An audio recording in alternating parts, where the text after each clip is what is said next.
Alright, how's it going, everyone? This is Anon. Today is August 16th, and none of this is financial advice. This is for entertainment purposes only. Let's get started, and I'll start getting everything ready. Alright, so let's get everybody in here. What's up, Raid? What's up, Awesomeness? What's up, Random? Entertain me. Fubo, huh? What's going on with Fubo? Is that the, I haven't heard that ticker in a while. Is that the sports one?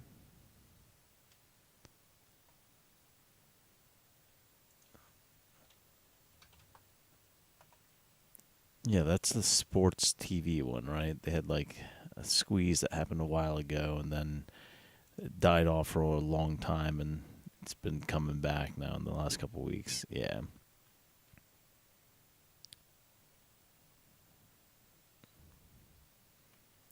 Do you think the BBBY is done squeezing?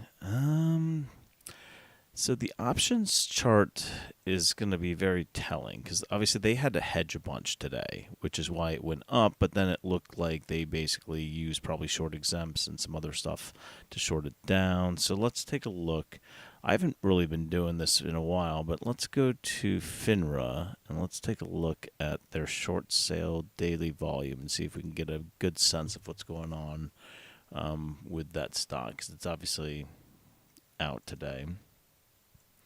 All right, so what I'd like to do, let's do a Control F and do BBBY here. Wow. Wow, look at those numbers. That's ridiculous.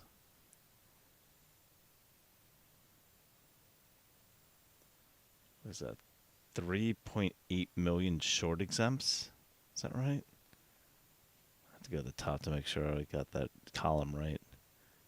It's been a while because we've been sucking these in. All right, so it's date, then symbol, then it's short volume, and then short exempt volume, right? So if we go back to the... So this should be right here, your short volume, and this right here should be your short exempt, right? Let's just take a look real quick. Or is that 1,000? No, right? Let me put commas in. Comma. Yeah, that was 3.8 million short exempts on BBBY. Whew. That's a high number. Now, granted, you have a lot of stock that traded today. But, man, market makers were making sure that stock dropped. So, obviously, if we go to, like, the 1 minute on this, this drop was pretty... I mean, because they really pushed it down. Like, it was chopping, right? It was chopping up here in the, like, high 20s. And then when they pushed this down, they really like nailed it down as fast as they could, like just slapping, like it was like a straight line down. And they like literally hit like 0 on the RSI on the 1 minute. So yeah, I mean, so they have like, I think, what was it, like 80 million shares outstanding, something like that, and they traded 3 times the float. You know, you can see they like short exempted 3.8 million shares, and then they also shorted, it looks like, I don't know, 114 million. Is that right? All right, hold on. So let's put a comma here. Wow. Have you seen the Muffin Man? All right, I'll play your game. I still have a drink from last night, so. All right. We'll go over the options, though, for BBBY, because I know people are interested in it, so let's cover it. We'll do the full due diligence on it. How's that? See if there's anything that we can see. I think we established there wasn't warrants, right?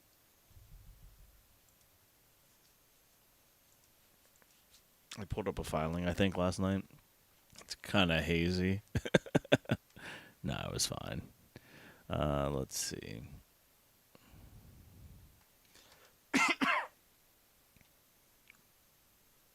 Yeah, I mean, obviously, the risk goes up the higher the stock price goes when this thing is running up.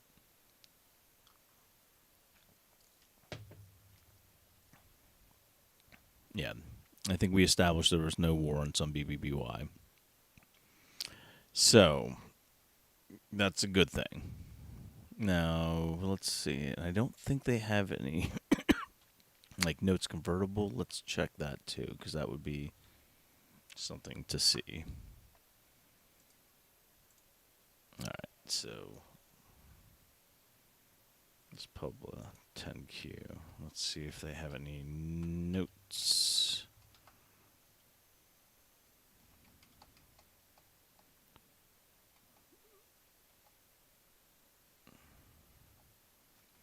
All right. So they do have notes. Let's take a look at this. Long-term debt, senior unsecured notes. They issued at $300 million aggregate principal at 3.749 senior unsecured notes that are due in August of 2024.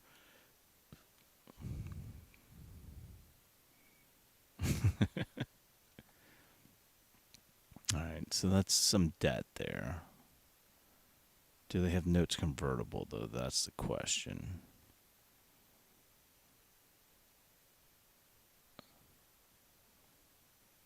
Like, I just want everyone to understand this. Like, I know Ryan Cohen's in on this, and they believe that this can turn around, but this is a stock that literally has not been doing well fundamentally. So I just want to make sure everyone's well aware. Like, there is some risk when you're buying the higher it goes, and I'm not saying don't enter. Obviously, none of this is financial advice, but I'm trying to make sure people are safe.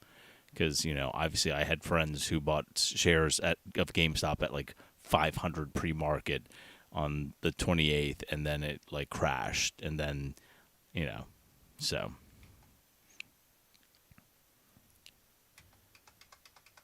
All right. Yeah, I don't see any notes convertible, so I think we're pretty safe there.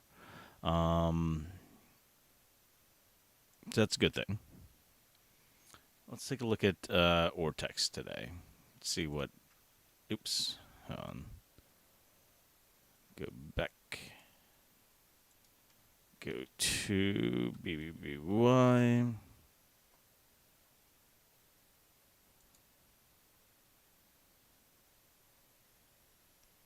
Yeah, I mean,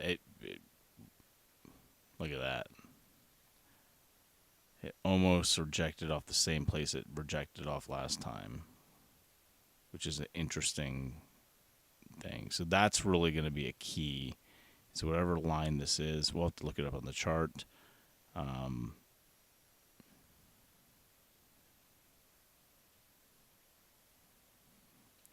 That's interesting to point out, though.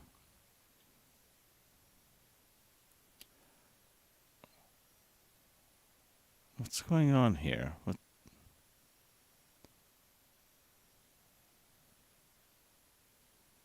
Yeah, Fubo's getting some mentions.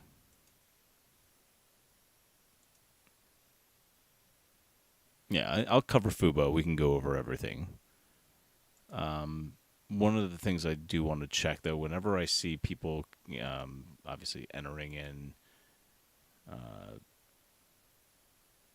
we'll cover it after this. So we'll do BBBY, and then we'll do Fubo after that. Okay, and then we'll cover Tyrion, DTC, and anything else people want to cover. But let's go ahead and take a look real quick.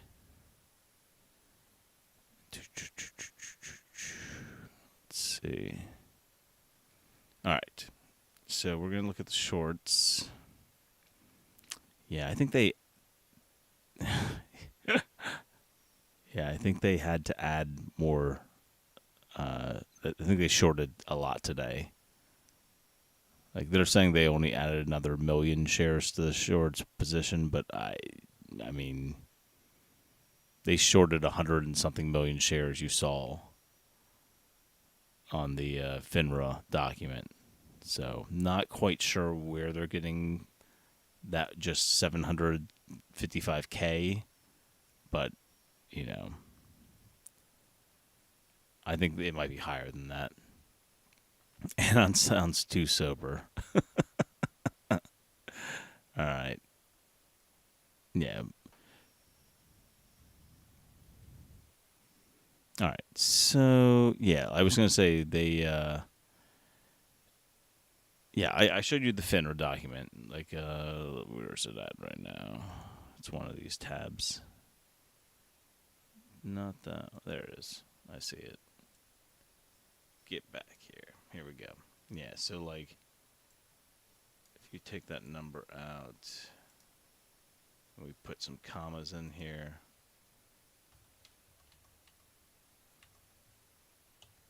that's the short volume today. Was 114 million, or 114 million point 84 million. That's a very high number, and 3.8 million of those were short exempt, meaning the market maker shorted. Probably that's what that like down like series that when they just absolutely attacked it, because they can short without actually like dealing with anything. They can just literally naked short and push the stock price down at times when they feel like it. So. That's a lot of volume. Yeah, like crazy. Nah, I wasn't hungover today. The Muffin Man thinks he's too sober.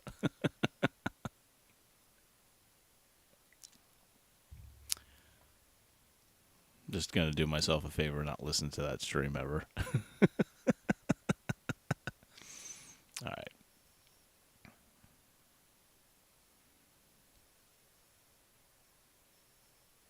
Yeah, so, I mean, to me it looks like it's still game on. Where did they finish? Was it 22 where they finished after hours?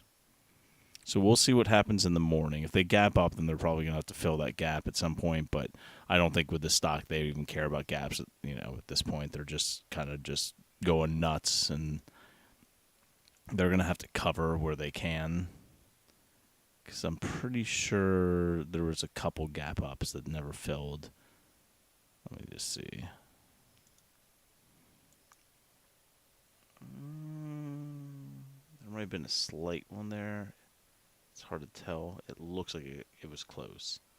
But this gap came down but never filled. So there's still a gap down here at 8 that's never filled. So just throwing that out there for... some people, once this thing does slow down at some point, I would be looking to basically probably buy some puts and then see if that area fills at some point. But we'll see. This thing can go a lot higher before it goes back down, or but I mean, you're in overbought territory right now. I mean, everything's like the money flow is going up, especially today. Like it's going pretty nuts right now. So I think someone got margin called mid-morning, because if you noticed, GameStop popped up to like $4 or $5 a share.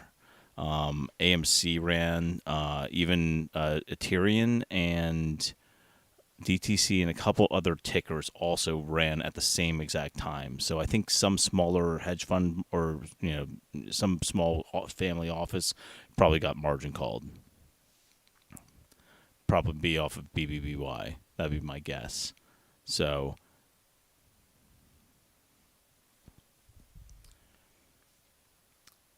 Kramer wants this squeeze to stop. And to be honest with you, yeah, BBBY needs cash. Like, they need to, they've got a ton of debt. So, yeah, they probably should do an offering at some point. If you're fundamentally looking at the stock as a long-term shareholder, you're basically able to raise a ton of cash right now. So I'm looking through the filings to see if there's any dilution coming down, because at some point, if this thing gets pushed into the 30s and 40s, if I were them, you can do it one of two ways. I mean, that's how GameStop paid off all their debt. Ryan Cohen and the board basically had the CEO issue out, shares, and then they paid off all their debt. But, once again, that kills the squeeze. So, it's if you're long the company, if you're just in it for the short term, it's all dependent on that. So, but in this case right now, they don't have any warrants that can get them out of trouble, and this stock could go very high because the amount of gamma that's on the options chains is kind of nuts. So, all right.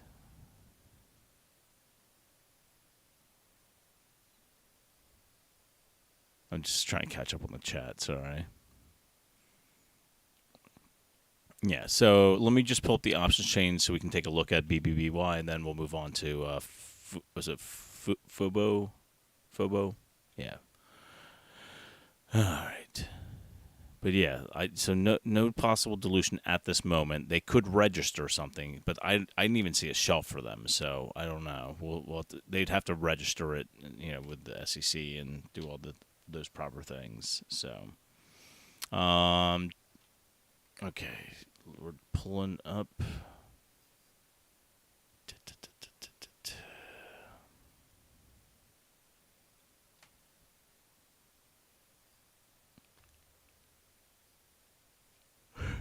You guys keep saying Muffin Man. I'm gonna have to keep drinking. All right. So it seems BBBY BBBY for the short term, GME for the long term, at least for the DRS campaign. Yeah, I mean, GameStop's doing something that no one else has done, but I'll cover them after we cover a couple of the stocks that I mentioned. I don't see.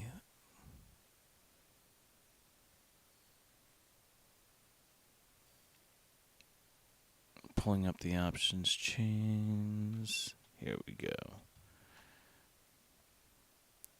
But yeah, pretty impressive, the move that they've had on BBBY. They're gamma squeezing.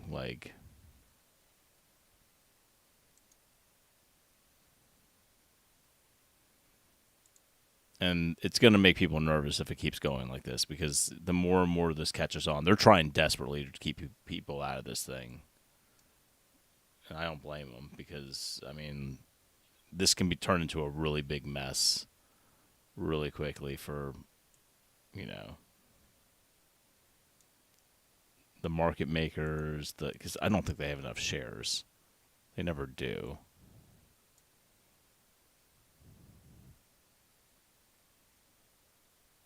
Let's see. All right, so this is just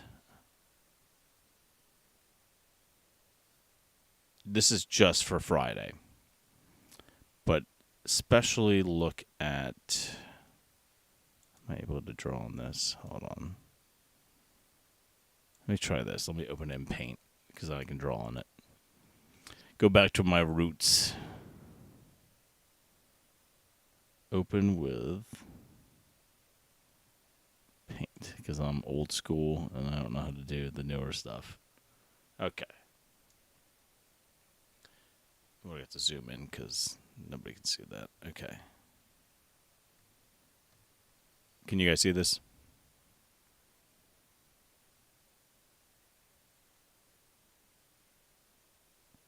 All right. So what we should do is, I'll zoom out a little bit and we'll put boxes around stuff. All right. So we're going to do, what do you want? Green or yellow for in the money? Let's do green. So all this stuff right here. Yep. I grabbed the wrong box. Hold on. Here we go. So this right here is in the money. We'll make this one purple, which is the strike prices. So strike prices are in purple. We'll make, let's say, red is burned at this point. This obviously can change, but as of closing, this is where we're at. Maybe drag it down a little more. There we go. All right. And then on this side, we're going to do, I don't know, blue for in the money, I guess. And we'll do burned is red.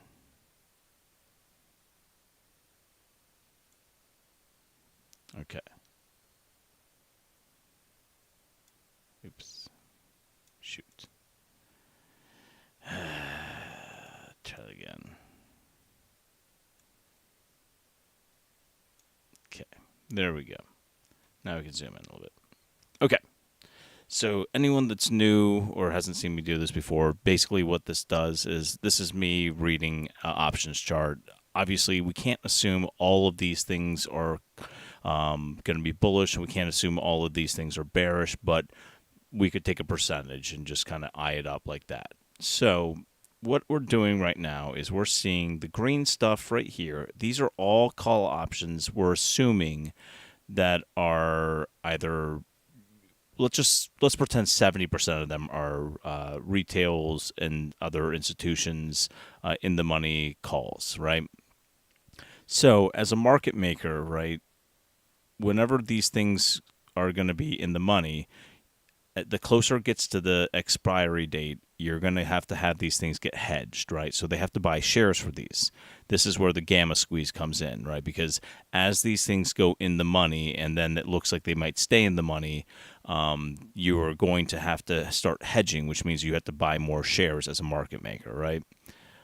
On this side, this is obviously stuff that is out of the money. Now, notice there are large amounts, especially of open interest, and then we'll see what transfers over tomorrow, but like 20, like, oh my God, they can be in deep trouble for this. Like, this thing may launch just based off of, like, if they don't use a ton of short exempt and really hammer this down and get retail to sell, this thing could be worse than GameStop, because I don't think retail is going to get baited like they did with GameStop.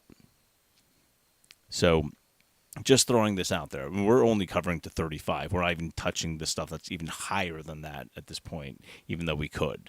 So let's just cover the near the money stuff at this point right now. So you have to take this number, right? And let's pretend tomorrow we wake up and this number's 40,000, right? So you take that number times 100, and that's how many shares could possibly be in the money, right? So the larger this gets stacked down here, and this, whenever I've told people when the Tyrion was running, you have to have a strong base for anything to actually run. This is a perfect example. Look how many contracts are right now, like, let's just assume, I don't know, 70% of these are, bullish, right? You have to hedge a lot of shares, like, and this is a stock that the free float was not huge, like, so let's pull up real quick. Let me pull up something which will cover the float, because I don't know if anyone's done any like serious DD on this, but like BBBY float.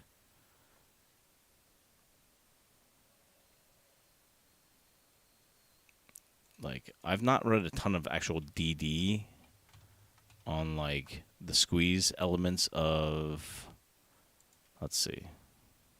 Has anyone covered this? Some say it's 28 million shares. Others say it's 61 million shares. So normally it's shares outstanding are the total shares, subtract the institutional filers, which leaves you with the free float. Basically, that's somebody's description I'm just reading. Basically, I always just take out insiders, and then everything else is like institutional. So you can assume those people are probably lending out their shares and making a ton of money on them. So, but those are shares that technically are owned but could be lent out. So there's two ways of looking at it, but let's just cover this particular one right now. So let me see if we can figure out the actual free float on the fly. All right. So what I'm doing is I'm going to pull up BBBY, and I want to see, we're going to do this one of two ways. So right now, they're calculating it at 69 million is the free float. And the shares outstanding are a little bit under 80 million. Okay, so let's verify that with Fintel. And let's see if we can figure out real quick on the fly. Logging in. All right, so BBBY, let's pull up their insiders. Okay. Give me a second. Okay. So they're saying insiders own 15.1 million, right? Or about 20%, or sorry, 19% of that. So if we were going to make this up real quick, now I'm going to have to make this a spreadsheet. All right, hold on.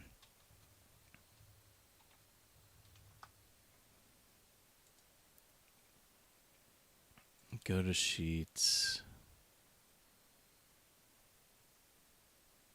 All right, hold on. Let me make a copy real quick of a pre-existing one. Or I could just make a new tab. Let me just do that.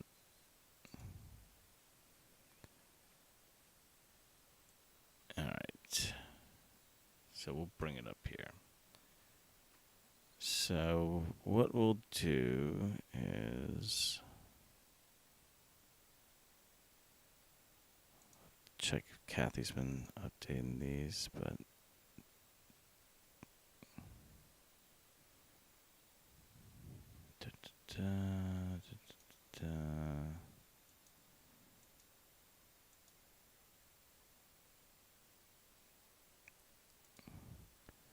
all right. Let's just make a copy of this. Duplicate. Okay. Let's get rid of some of this stuff. In fact, you know what? Let's just get rid of all of this stuff. Here. We'll call this one BBBY float estimate. Okay. We don't need that. And I don't think we'll even need this column.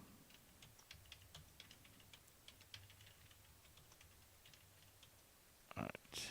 So let's get rid of most of this, and then we'll do it ourselves.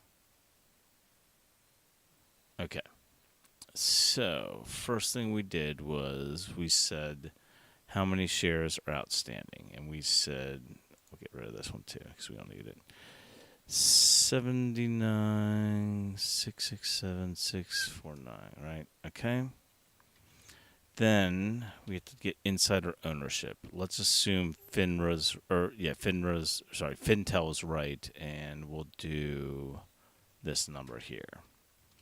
All right, so that would mean that this would equal here minus this. All right, so right now your float is 64 million, right? Then if you wanted to get, fancy on it and just say if we want to do the free float, we could do that too. But you have to assume that there are 64 million or 64.5 million shares that are available, but at the same time they're available to be shorted. Because insiders typically don't lend out their shares; they're registered in people's names, and that's typically through some sort of DRS element where they're not available to lend out those shares. Typically, they'll be with a computer share or some sort of transfer agent or something like that. So let's assume now that these guys right here are going to be like, that's how many shares you could possibly borrow at, any time, right? Now, I don't know if there are any strategic insiders. Let's see if there are.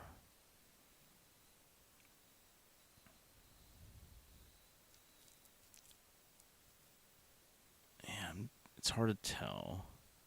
Because I know like Orion Cohen might be considered, like a strategic insider, but at the same time, I don't see it listed separately for his RC whatever. Let me see if I can find it. RC Ventures, I think that's his ticker, right? So if we say we want to know how many shares, so he owns, so RC Ventures owns 7.780 million, which is, I'm guessing, probably 10% of the company, roughly. So let's go to institutional ownership and take a look and see what they own. So if we go to institutional ownership.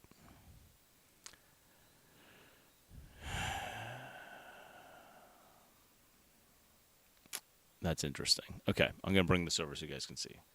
So they are saying that institutions own 71 million shares of BBBY, Bed Bath & Beyond.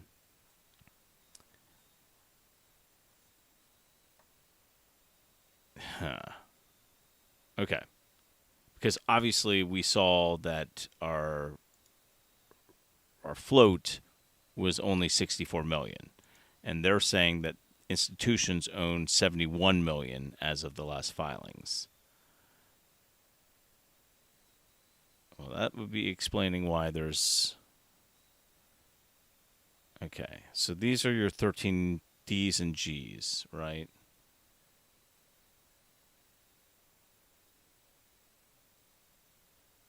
That's a good amount.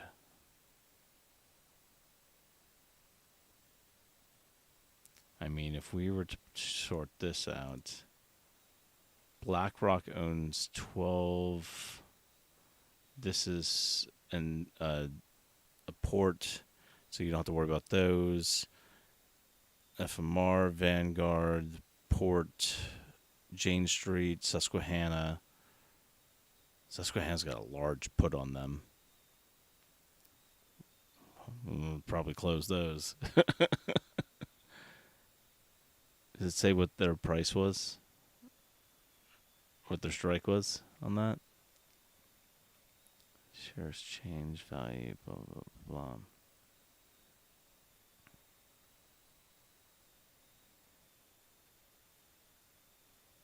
Okay. So, I mean, if we were to assume this number is actually correct, I just want to show you what this is going to do. If we assume this number is correct,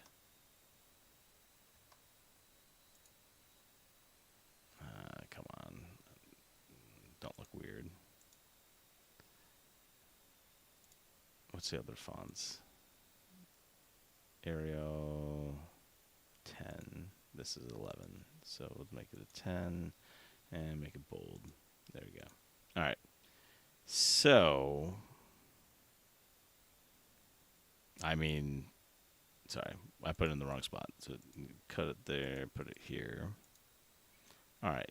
So the free float after institutions would technically be negative, because you would take this number minus the institutional shares, and that would give you a negative 6.4 million. I mean, and then on top of that, you have short interest, which, I mean, this thing's nasty. You're going to see why this thing's running, because if all this is true, then, these guys shorted more than were out there. But let's see. So we'll go here.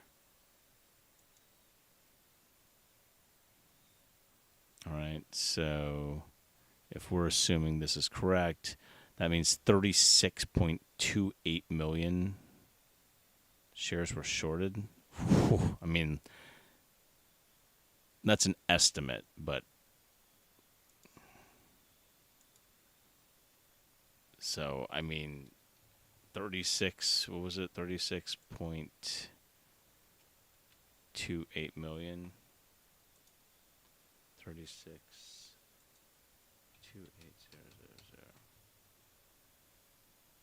Right? But, like, you would have this number. I mean, I'm going to create a separate one because this is going to get, like,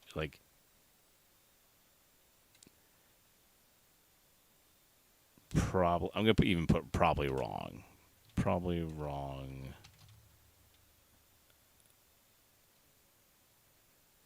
Percent of.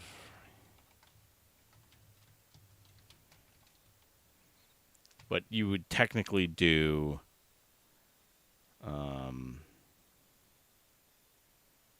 this, right, divided by this. It's like negative. No, that can't be right. Hold on. Let me figure this out.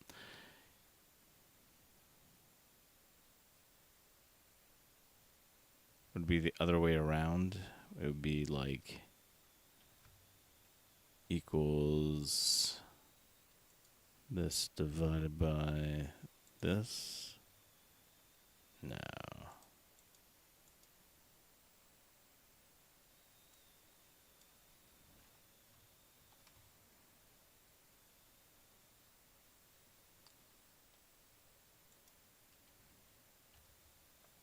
Playing around with it.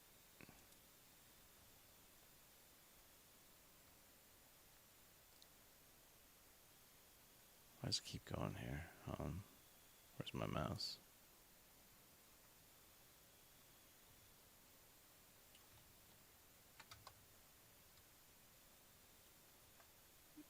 Let's say this is a percentage. So it'd be like 561% short. Like,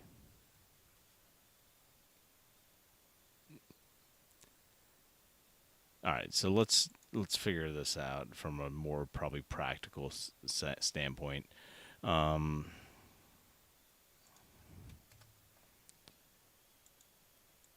Let's take.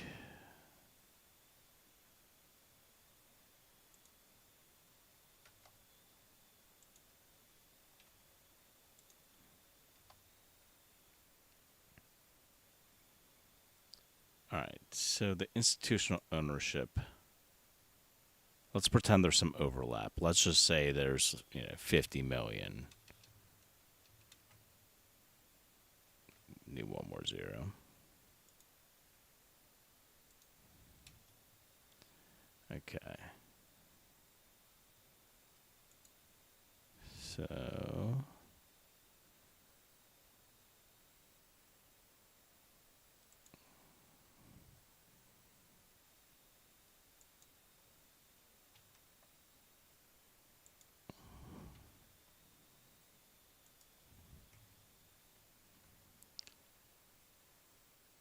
yeah, and that would make more sense. And then if you had 30, I mean, you would still be more short than if this is correct, you would be more short than shares exist, which is probably why it's squeezing. Like, I mean, you start doing the math on this, and I'll just show you like side to side, like why this is getting insane, and why it's got massive potential is because what you're seeing here is, let's just put the numbers here. So let's assume it'd be so much more helpful in the morning if we actually could see, but let's just assume this is, maybe 25,000 tomorrow, right? So let's take at $15, let's take, what do you say, 20 equals 25,000 times 0.7. All right, so let's say there's, that many open interest contracts, right? So you take that number times,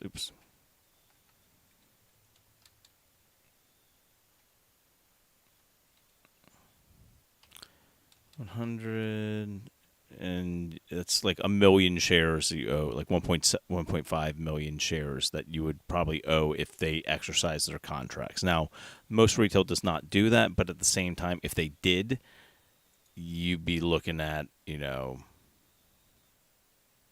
a lot of shares being owed that they may or may not actually have, which means that they would have to go to the market to go get those things. So, yeah.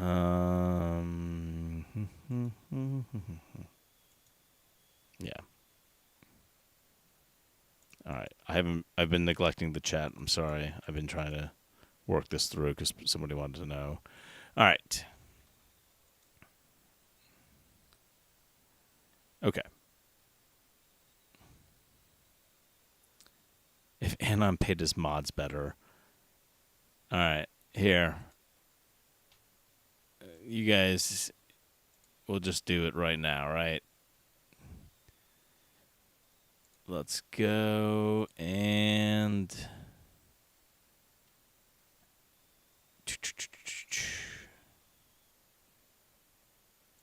here.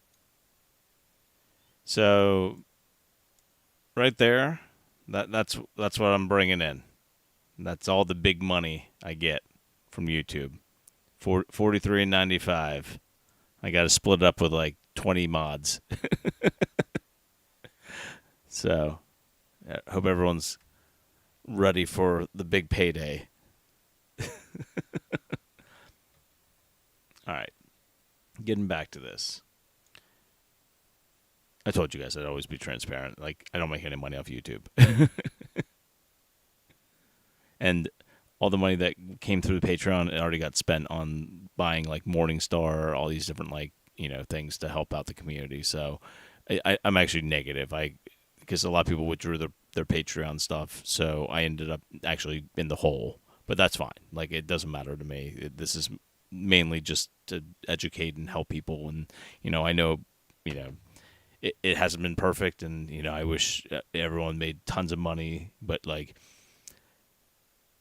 I think we'll get there at some point. I'm going to just always be transparent and honest with you guys. And at some point, we're going to hit our stride and we're going to be doing pretty well. So, but in the meantime, let me catch up on the chat and find out what I'm missing. Oh, okay. Sorry. It was a joke. Yeah. Penny per joke. Yeah. I make money being funny. All right. So, I mean, to me, this looks like no matter which way you slice it, if this short interest is correct, even if you had like a 14 million free float or, any way you slice it, this thing's upside down as far as like how short these guys are and what, they're probably going to have to cover. And when they do, it's just going to just get ugly. They'll fight it. They'll fight it every which way they can, but I mean, this thing looks like woof. Okay. Yeah. So just remember, you take whatever number we see tomorrow morning in the open interest and take like 30% off. And then that's what they may actually owe for shares by Tuesday of next week if this is a T plus situation. So there we go. All right. What do we need to cover next? I promised Fubo, right? Was that the one I promised next? And then after that, we'll do Ethereum. Okay.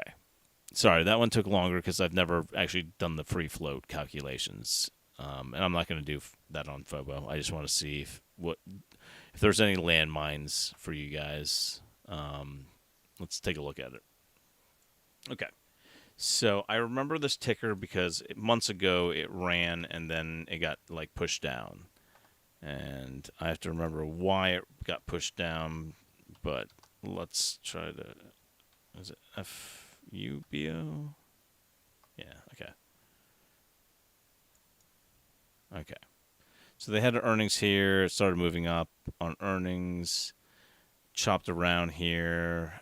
If I remember correctly, it ran pretty decently for a little bit, right? I think there was some sort of run that happened. Yeah, here was the run, right? It started in it was like a SPAC. It ran all the way up to 60, and then since then it's been being pushed down. It finally hit a low point. Earnings were better than expected, and they got massive amounts of volume. And now it's completely overbought, but at the same time, you can see all these indicators are shooting up. So let's take a look real quick. Warrants got exercised. Okay, so Fubo TV. Okay, so it's got some landmines. Oh, okay. So here's some landmines, and I'm once again, this is not financial advice, but I think this thing's going to run for a period, and then it's going to get just absolutely nailed down. And I'll show you why. Okay, so here are your risk, right? It's a medium overall risk. The reason why it's a medium overall risk is because they have a high ability to dilute right now. So if you look right here, they have 75.64 million shares to be issued out. This is already on top of the 185 million shares that are currently outstanding, and another roughly 7 million in convertible notes. So you're sitting here now and you're looking at this and you're going, okay, when can they issue out these things? Because if you look at their cash burn of 91 million per quarter, they have roughly about a year left. So this thing can run, but they are able to start exercising these, they can start actually issuing out shares at any point. Because look, they just got registered in August 22. That's this month. And they still have this other one that's registered, ready to go as well. So both of these things are registered and active and ready to go, which means that you have a large possibility at some point, if it starts running heavily, that they can dilute. Now, they're burning a good amount of cash, and while you still have about a year left, if they're not probably going to sneeze if the stock runs, pretty hard. So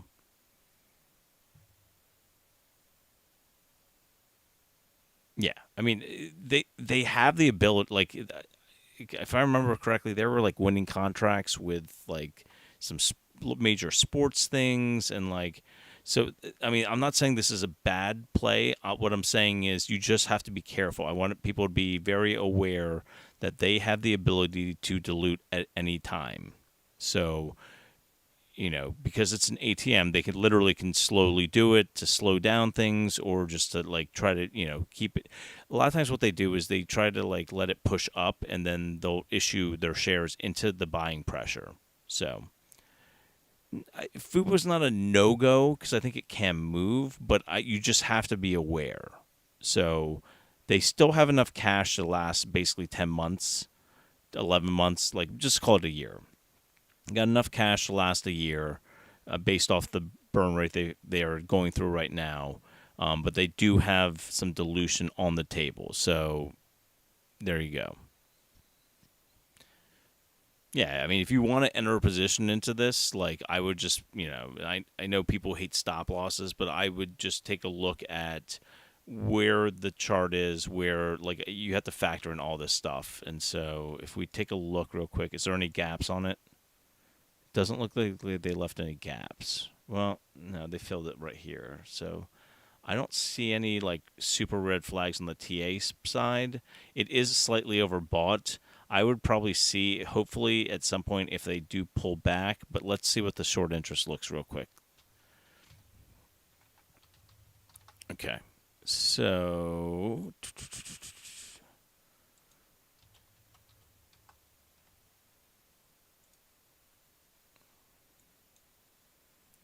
all right. Short interest 52 million shares, about 30% of the float. Looks like they're still borrowing it. It looks like it's consistently been going up. So, yeah. I mean, they also issued out shares, which is why this ran down. But they still have a gap up here, pretty major, that they didn't fill in the 30s. So, I mean, could this go back up and fill that gap? It's possible. I mean, I would keep it on your radar and see if you can find an entry. You know, if you're into this, if you think this thing, but I mean, you know, a lot of people know that I believe gaps do tend to fill. And at this point right now, you know, there's a large amount of short interest. There are volumes there. Like the indicators all look pretty good, you know, but that's a huge, huge thing to get back up there. So, I mean, I'll put it on my watch list, and I'll try to maybe start looking at this thing a little bit better. Yeah, I want to point out, though, that I don't see any gaps down here, but there is definitely a gap up in the 30s. Now, you can do this for a lot of stocks. I mean, you can look at, like, an ATER and see all the gaps they left when they pushed it down. So that's not a perfect indicator, but like there are gaps up here in the like 8 range. There's gaps, I think. There's definitely one the 8 range for Ethereum, and that's where I thought we were going here, and then we never filled it. So that was actually going to be a spot where I was going to unload some shares. Was up here at this gap. And it never came to fruition, but, you know, almost filled there, almost.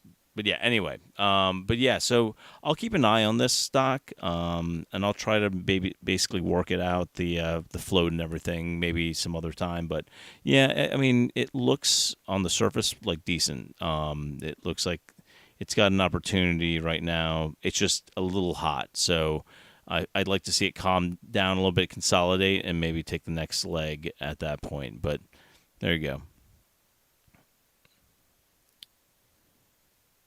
Why do gaps have to fill? I never understood that. Yeah, so and Goat's right. There are areas that basically got skipped over of liquidity. So like you can see right here, there was some consolidation right here, right? But then they gapped down, and then they didn't really have a ton of time to spend in this range. Right, so they got it up here, but not enough shares exchanged. If you notice, the volume was very low.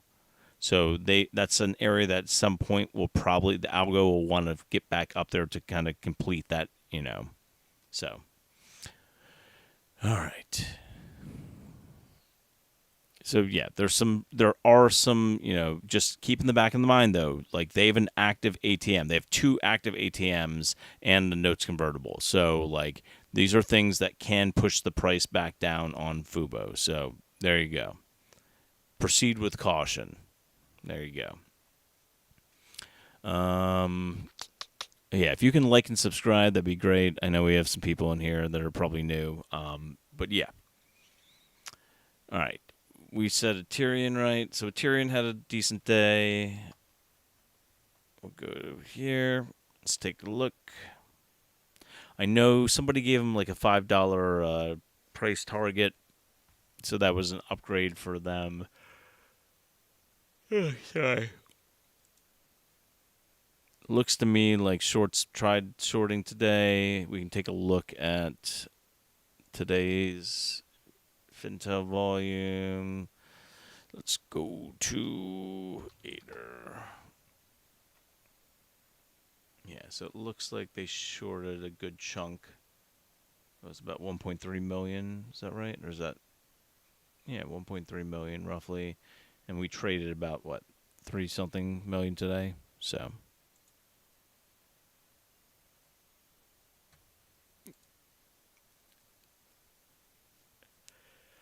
I mean, it looks like we're in an uptrend right now, right? We're definitely going up in a channel.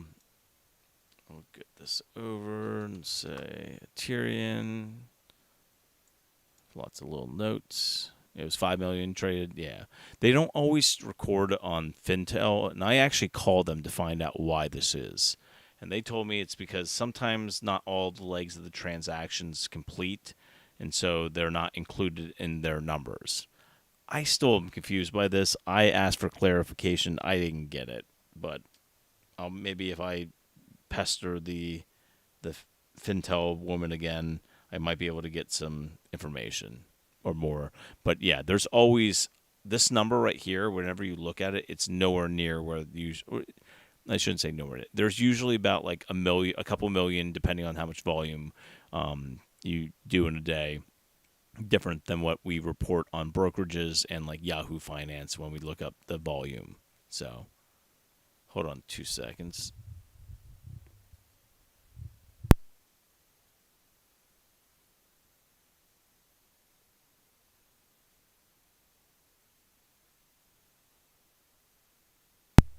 Okay, can you guys hear me again? All right. Hey, thanks, Dirty. Appreciate it. Lemon character running, then kneeling on the floor, his arms wide open, and the slice of lemon appearing behind him.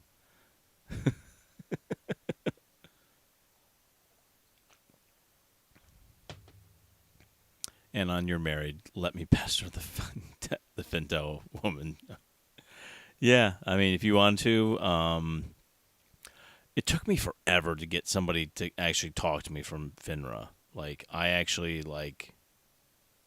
it took me a long time to get through to somebody on the phone because I'm old school. Because I got to be like, I just have a conversation with me. I told her I was like, I'm an idiot. So please go ahead and fill me in on where I'm missing things. But these are things that look weird to me. And she couldn't exactly give me a full answer to this, which was, okay, all these exchanges report to you guys. Why is it that this number never matches what we see on our side, which is what brokerages show us, which is the total volume? And she was like, well, sometimes they don't report all legs of a transaction. And I'm like, well, okay, explain that one to me because, like, it seems a little weird. But yeah, I personally for Tyrion right now, what I'm hoping to see is this. Obviously, we're going to go tomorrow, and we already hit the 350 level and came back down. We came down at the same exact time as all the other meme stocks. So that was an interesting thing to watch. Every single shorted stock basically get attacked at the same exact time. Because obviously the algo was doing it, and they did it with the SPY too. Like it wasn't just literally. I took a screenshot of it, I think at work, and then every single stock that I was in, including watching the SPY, all ran down at the same exact time. So I'm like, okay, clearly there's an algo running all these things. But we had talked about this before about these two lines right here. One is a fib line right here, and the other one was a possible level of resistance, which has now turned into support. We'll see if that holds true and will continue going up or what happens. So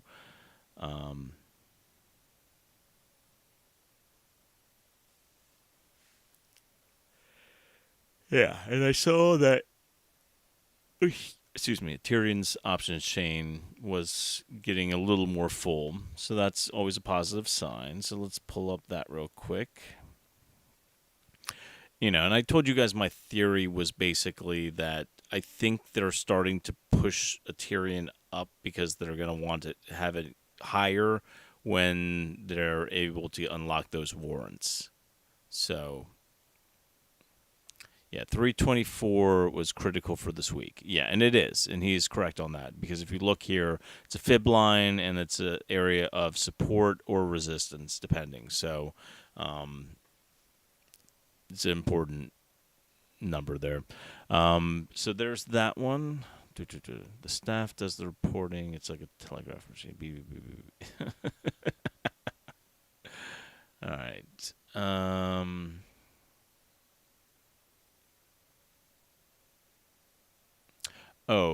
Sorry. ATM, Greg, is an at-the-money offering, if that's what you were asking about. Sorry, I'm a little bit behind on the chat, but ATMs are essentially, they have the ability to issue out shares at any time. once they're registered with the SEC. So if a stock starts running, they are literally able to sell those shares off into, and they're dilutive at the same time. So that's what an ATM is. It's basically an at-the-money offering, meaning that they can issue those shares at whatever current price it's at. So if you think about it like this, it's like they're able to get whatever cash they get from the sale of that stock and then put it inside their balance sheet. So ATM is where your wife goes to meet men. Random. Okay, let's see. Yeah, I mean, it looks like somebody lost control today, and someone got margin called, and then the rest of the big guys pushed them back down. But, I mean, yeah, it was... All right, let's see. Did I miss anything else?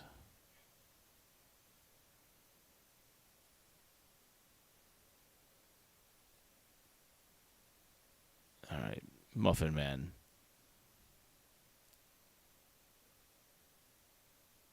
I missed a bunch of this stuff already.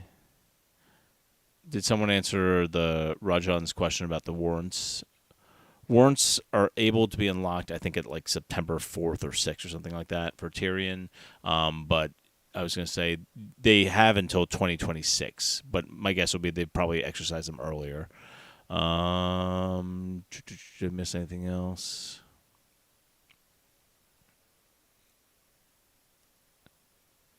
Yeah, if we can slap the like button, it might give us some more viewers. That'd be great. Okay. Yeah, so I'm just telling you guys for right now. I mean, it looks right now that we're maintaining this uptrend. This is a very important level for the next couple of days, so we'll see how much volume we get, and also if we can just keep this support line, and then as if we can hold and keep over this is a critical level. And let's see, do I have the 200 up on this? Let me see. Okay, let me see if I have a 200 up.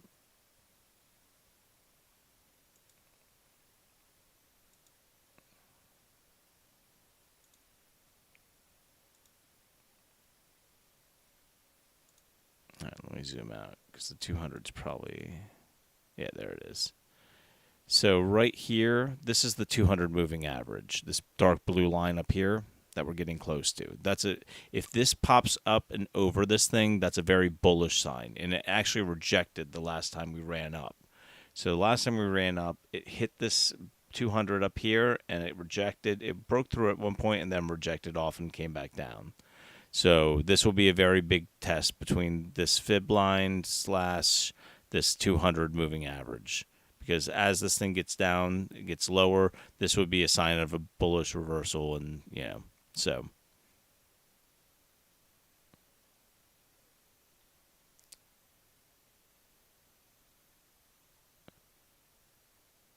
I think if you want to know who's more hated by Wall Street, my guess would be Ryan Cohen. I think Elon now has become such a big part of the market with Tesla being now part of the S&P. I think he plays ball more than probably he did back when he was newer. Ryan Cohen has not been accepted into the boys club, and so he's still, kind of this outlier, at least that's what I see from him, because it doesn't seem like he plays ball yet. So Adam Aaron, it looks like, plays ball. So too many martinis. Yep. All right. Just change the name to the Muffin Man Market Watch. You just want to get me drunk in here, like last night. Too many cocktails. All right, let's see. So, yeah, I mean, at this point right now, that's kind of the theory I have. We'll see. These are very important levels that we're coming up on, so let's see if they hold. Tomorrow's really going to be a better indicator. I personally would love to see some consolidation up here because it would allow the RSI to cool off a little bit. and at the same time kind of let us get a good bearing of what's going on, because we're going to need a lot extra volume to pop through the 200. So, but once that goes, then we can look at the different the support lines. Let me just pull up real quick on the Discord. Okay,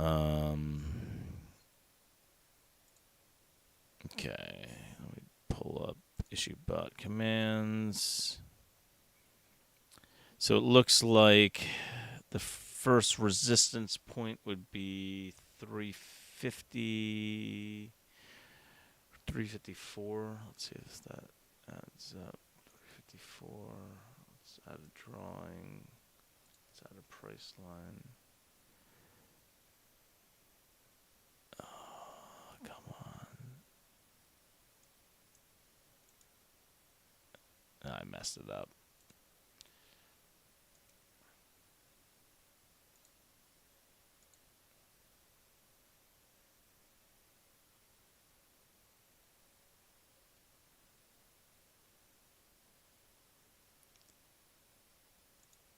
There. So that's, and like we just touched it. So that was the first resistance line. Second one is 382. So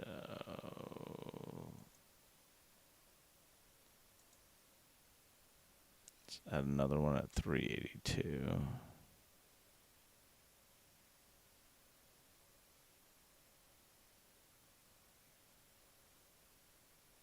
That's close enough. All right. So let's keep an eye on all these silly lines, but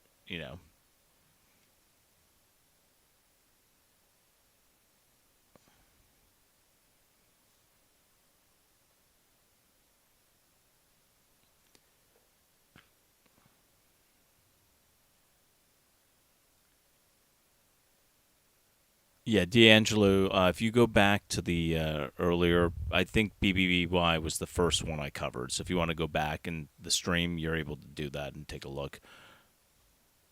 Let's see. All right. So thoughts on the ENDP Chapter 11. If I want to cover that, I want to do it with an accountant.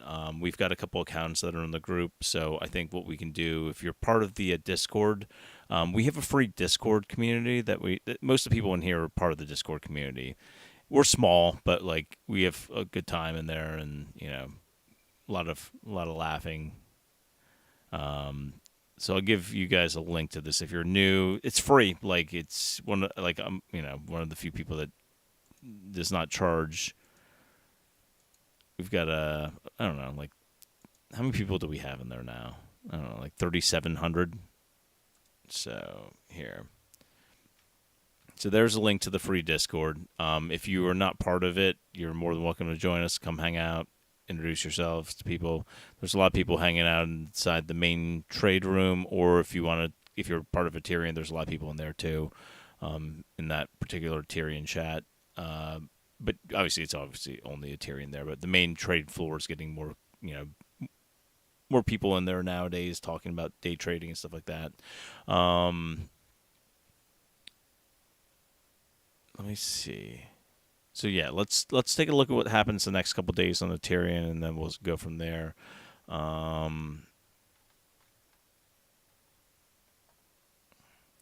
ATER fib is 859. What does this mean? So Fibonacci levels are essentially, they have retracements from basically how much a stock moves up, and it happens in nature. So Fibonacci was the guy that realized that all these things were basically like there are mathematical patterns that happen in nature as well. So basically what they did was they found that not only with stocks, but like if you take a shell, they actually run on Fibonacci levels as well. If you measure a wave of any sort of type, they also run with Fibonacci levels. So these mathematical, it's like a weird thing that like it happens to work for stocks as well. And if you look and compare these Fibonacci levels, you will find that there are major supports and resistances built up on them. My guess would be it somehow fits in with the computer algorithm that's why it works with stocks. But it just seems like there are certain things in nature that just happen to all fall in line with these numbers. So, and once you draw it out on the chart, you kind of are like, wow, I don't know why that works, but it works. So, yeah, so a fib level is a retracement level back to that particular. So at some point, we'll probably hit that fib level, John, around 8, and that would make sense on Ethereum because there's a gap up there, a daily gap that was left. Where is it? Somewhere around here. This is probably not the best one to look at it. Let's try. Let's pull it up on here. But if we go back here, there's a gap right here, and it should be an 8. Not there, but in the previous one.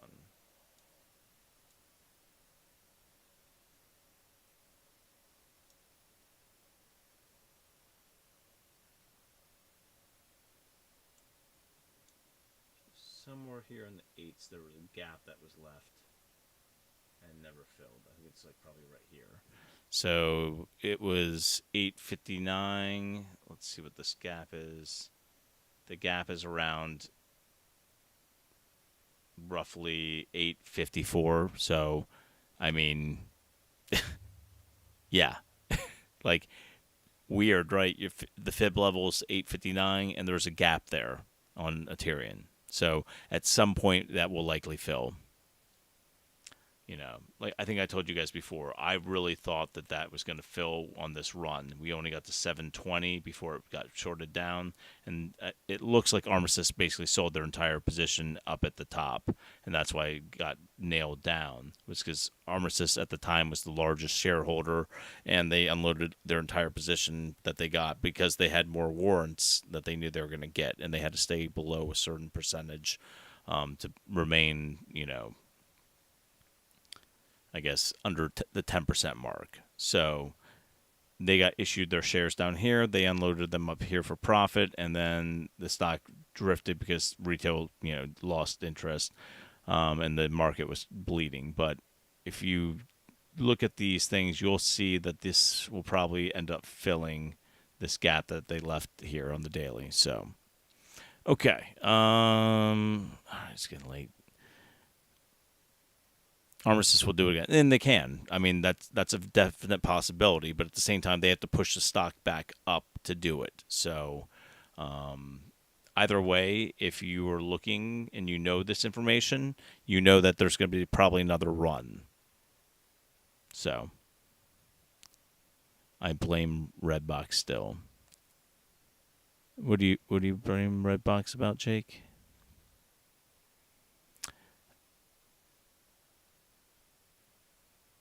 So Redbox, here's the issue, right? So Redbox, they could have squoze like that should have probably actually like it should have ran more than it did, and the only reason it got like completely like nailed down was essentially because they took away the warrants.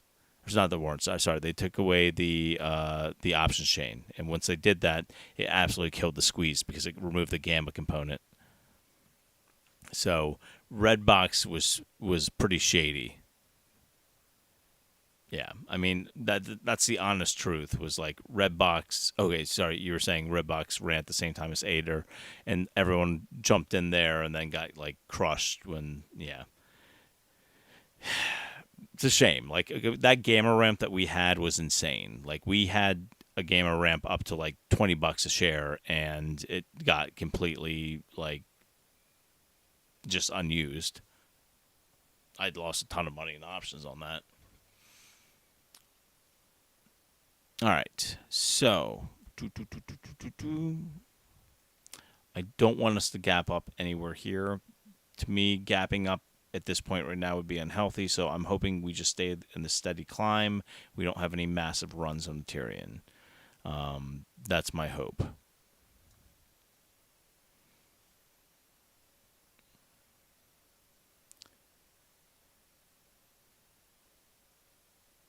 Yeah, of course, no problem. I was going to say appreciate you guys tuning in and hanging out with us. And if you're new here and you've never been with us, we do have a free Discord. I'll just put it out there again. So here it is.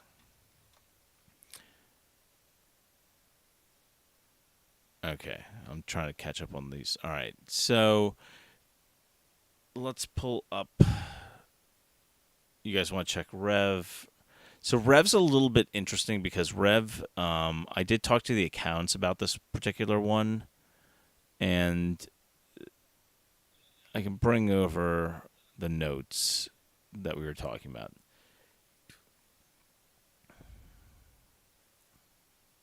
So the CPA wrote this, and he basically was like, when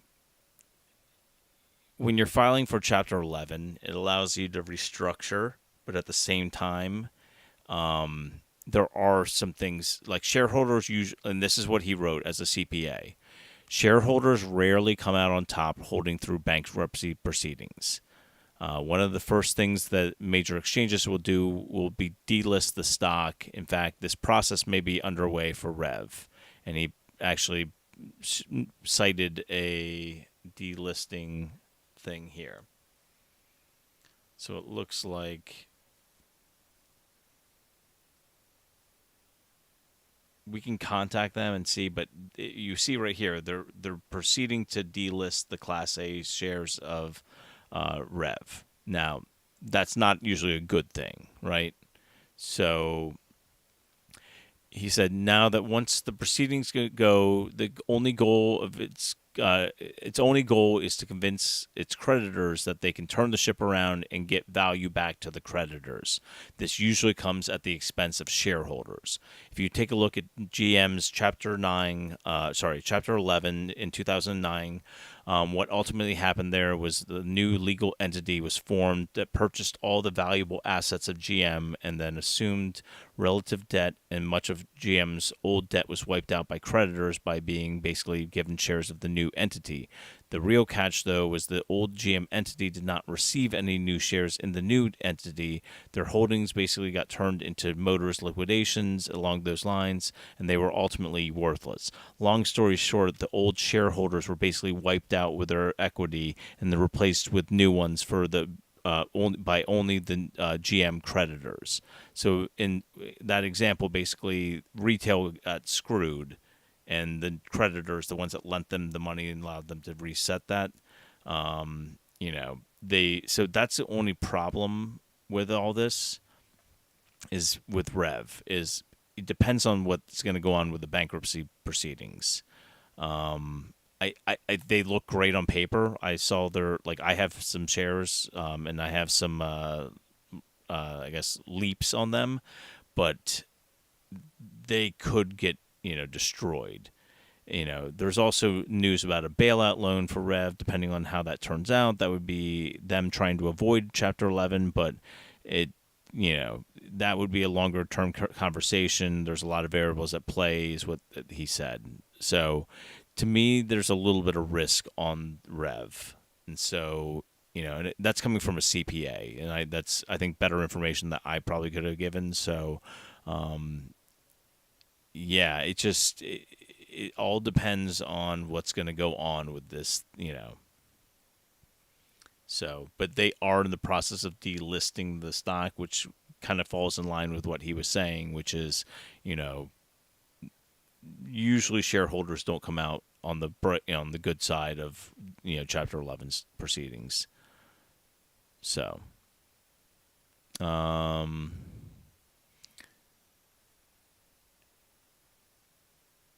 yeah, but same thing with the ENDP.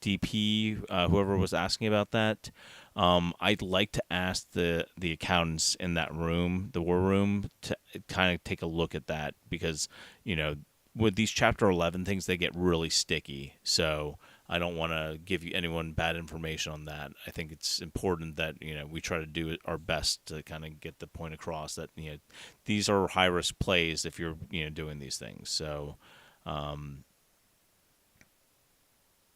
yeah.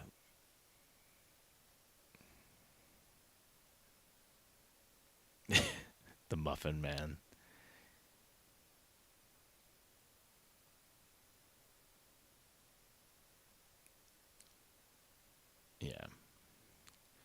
So Anon, I bought some ATER today to average down. I think we'll get another pullback. Yeah, so here's the thing. Like, we're obviously in the uptrend right now, right? And I don't know if we're going to pull back or not. Here's what I'll tell you. If the entire market pulls back, then Ethereum will pull back as well. I don't know if this is the new normal with the SPY, because the SPY, obviously, from a macro level, it looks like it basically has broken out of this, like, possible dead cat bounce, and now it's just flying back up.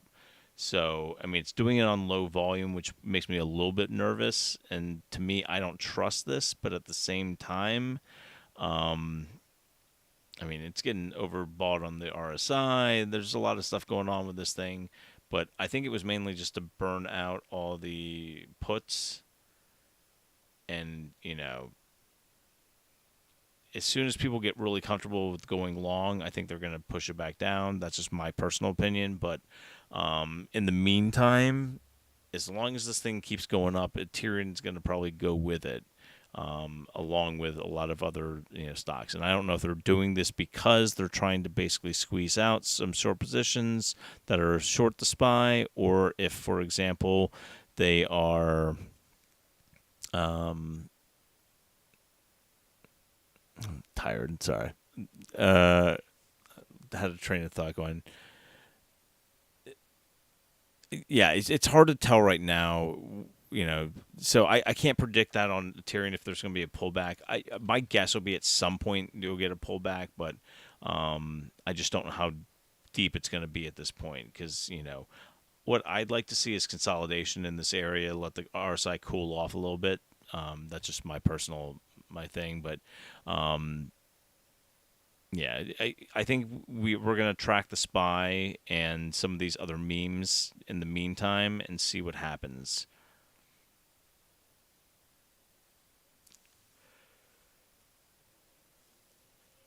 Yeah, it all depends on who's short, and like, listen. So Ethereum's not going to bankrupt people, like, at least not any big people. Like, Ethereum's a small short position for all sense and purposes. So I can tell you, in my opinion, Tyrion's not going to be the one that bursts the camel's back. But if somebody is short something else and gets margin called, and they're short a Tyrion as well, they would close out their positions. So that could be a good thing net for that. So, okay, I'm going to do two more. I'm going to do DTC, and I'm going to do WEBR.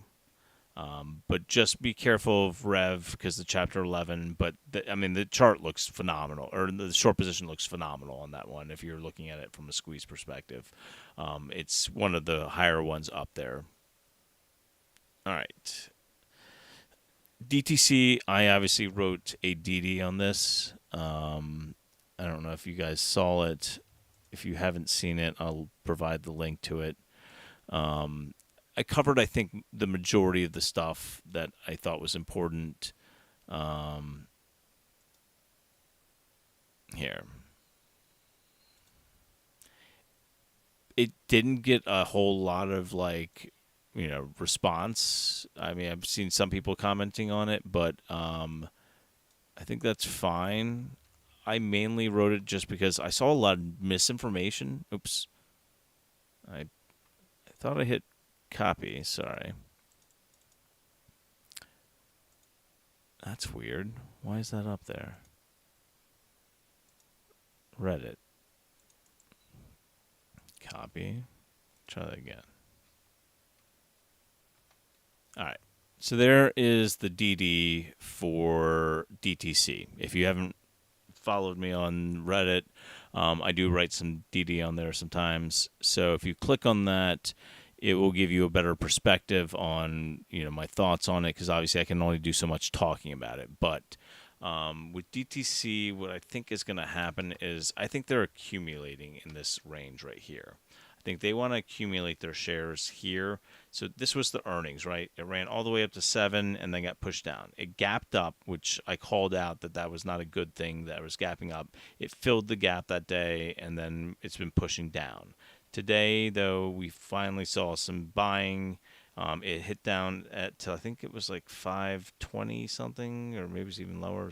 What was it 507, 512? Okay, so it hit 512, and then it came back up, and it kind of just pushed up into the end of the day. Yeah, Mason. So like I said, the Chapter 11 thing, I want to run by the accountants before I give you any answer on that.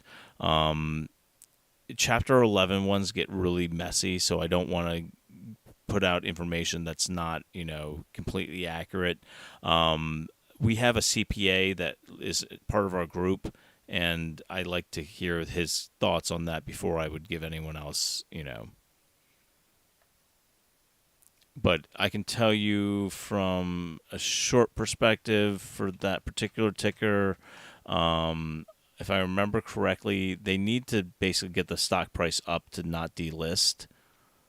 So that's like off the bat one of the things they have to do. And then the other part of it is, where is it?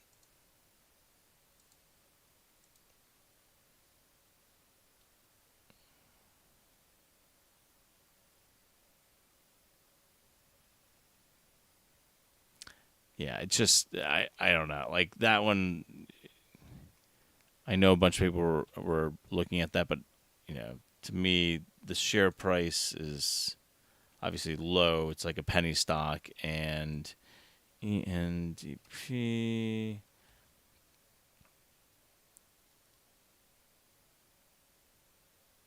They do have a registered shelf, though. They can raise a ton, but they haven't issued anything out, and it looks like they are cash flow positive. So there are some like good things about it. Um, they need to get the share price up.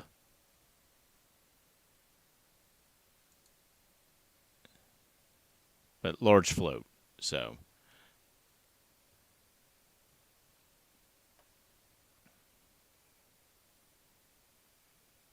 all right. So getting back to DTC, I think they're trying to accumulate in this area, and from what I see, they're trying to push it down. But I think retail is starting to realize that these guys are probably going to go back up again, and so they're starting to buy in too.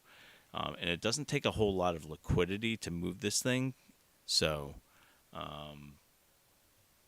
Yeah. So I personally, if you can hit that DD up, I'll post it one more time. Um, there's too many tickers coming in, guys. I can't cover them all. I'm just going to do DTC and then WEBR, and then tomorrow ask me about Smile Direct, and I'll do that one too. Uh, but yeah, Smile Direct had a bunch of obviously things going on. That was like one that Wall Street Bets tried to squeeze, and it failed miserably. I do remember that one though. So, all right. Yeah, DTC right now, and I'll just show you guys. This is what it looks like. I kind of basically said that this is one of the safer ones that I've seen because they don't have any warrants and they don't have any dilution registered. That's something you don't normally see in a small cap like space. So a bunch of like bullish predictions. They have right now $15 is the high, 12 was the average, and even 10 was the low. Well, if it's sitting at $5, 2x your money. That's pretty good. This is their forecast for coming up. They beat on earnings. If you deal with the like the balance sheet like gap style, then they didn't beat as bad, or they basically it was priced in that they had some what are they called? I need to stop doing these so late at night. But anyway, overall they're doing pretty well, better than they were at least. So Morningstar came out, said their fair value was 1377. I asked our accountant CPA. He gave us all this information about the stock, what his thoughts were based off earnings, and basically we have a book value of roughly 8 something on the table. So, Yeah, and then from a squeeze perspective, it still has over 15% short interest, but no dilution. The float's small with 14 million shares, and insiders have bought roughly about 640 million, $640,000 worth of the stock, and nobody sold anything. And analysts across the board have 5 buy signals on DTC, no sells, and the SI right now is about like 2.5 million shares roughly. And the float is obviously all locked up. Not the float's all locked up. Sorry, I think we figured out how they got the free float, which was if initially when you look at this, it looks like they own more shares than there are shares outstanding. But I think what they did was they combined the Class A's and the Class B's together to give you 94 million, and then they took out like roughly 80 million, so that would give you a free float of 14 million. So there it is. You can see I get some downvotes anytime I post anything. So, and then the last one was WEBR. And WEBR is interesting because WEBR, I'll mainly cover the short stuff with them because I think that's really where the play is. But WEBR is technically, I think, cash positive. No, never mind. They're not. Okay.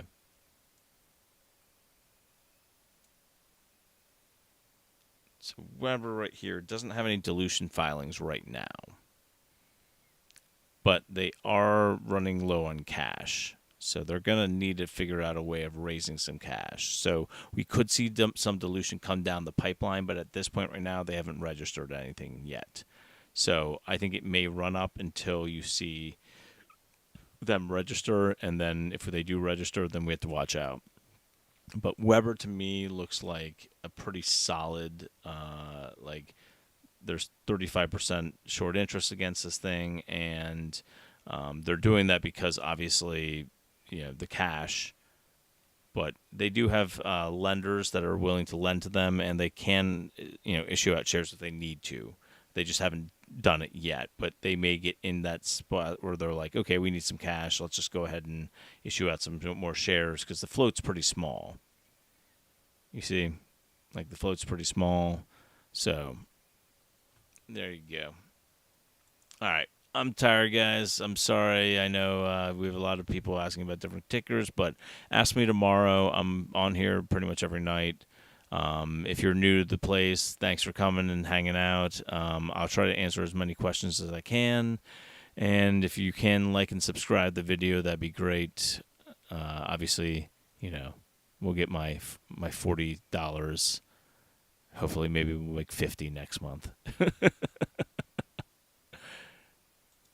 Anyone that just tuned in late, what I mean by that is I show people on here like what I'm gonna make off YouTube, and